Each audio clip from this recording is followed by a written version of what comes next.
જ્યારે કોઈ પણ વ્યક્તિના વડીલોનું મૃત્યુ થાય પછી તે વારસામાં મળેલા ધન હોય તો તેનો તે લાભ મેળવે, કરજ હોય તો તેને તે કરજ ચૂકવવું પડે.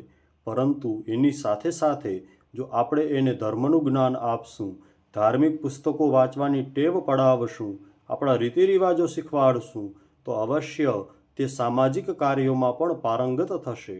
ધાર્મિક કાર્યોમાં તો પ્રગતિ કરશે જ, પરંતુ સામાજિક અને વ્યવહારિક બાબતોમાં પણ તે આપણા કુટુંબને આગળ લઈ આવશે.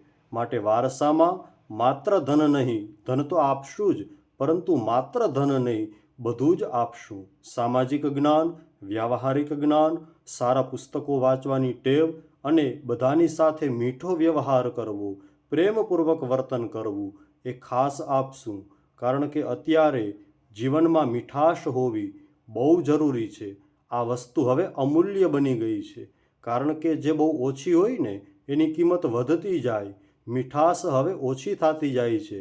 માટે વારસામાં મીઠાશ આપો, અવશ્ય તે પોતાના કુટુંબને આખા વિશ્વમાં પ્રસિદ્ધ કરશે.